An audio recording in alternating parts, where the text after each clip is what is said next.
One of the many reasons the Guardians of the Galaxy films have been so popular is due to a certain dancing tree that audiences just can't seem to get enough of. Yep, we're talking Groot, specifically Baby Groot. The character has received an astounding amount of popularity since his first appearance as the baby version at the end of the first Guardians film. So today we're taking a look at the reasons why fans flock to him, with our top 10 reasons why Baby Groot is so popular list. So let's jump right in. And heads up friends, we're primarily focusing on the second Guardians film here, so spoilers coming at you. Don't be upset if you get spoiled, because you're still watching.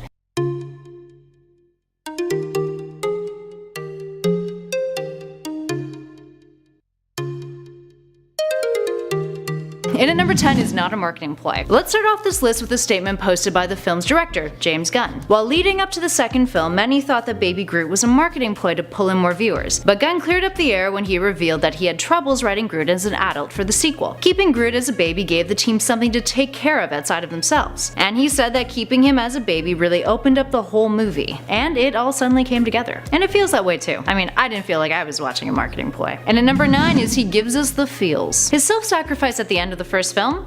Damn! That "We are Groot" line? Oh boy. My heart, it's imploding. Groot manages to elicit some hardcore empathy from the audience, warming our hearts and making us appreciate the meaning of friendship and family that underlies the Guardian films thematically. And it's clearly very, very effective. And at number 8 is his smile. Ask any fan what one of their favorite things about Groot is, and one of the things they'll likely tell you is his smile, among other things coming up on this list. Let's dig into this deeper though. Smiling helps reduce stress and calms the nervous system, and studies show that people who smile are generally deemed more trustworthy. Also, smiles are contagious. We all have cells in our premotor cortex and our inferior parietal cortex that are activated when you smile. That being said, let's take a look at some Groot photos. Tell me how they make you feel. Here's one photo. How about that one? This one's a GIF. It's really cute, and he's smiling. And at number 7 is family friendly. Let's be honest, a lot of superhero films are action-packed, meaning there's bound to be a hefty serving of violence in them. While the debate of whether or not kids can recognize the fact that this violence is fictional and not something to try at home is still an ongoing debate, and I'm not even gonna bother touching on it. But a lot of fans, especially ones with kids,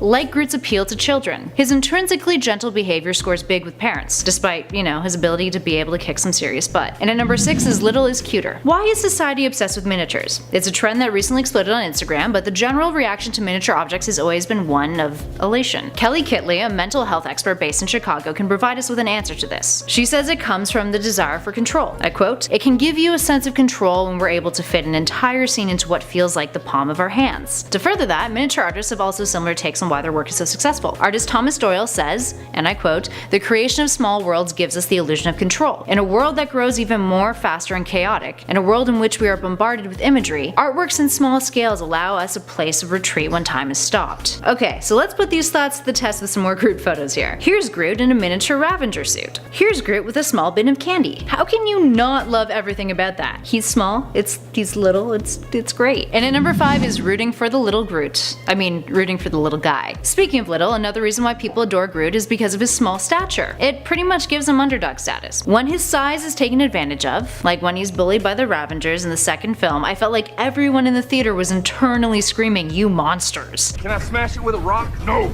Chef.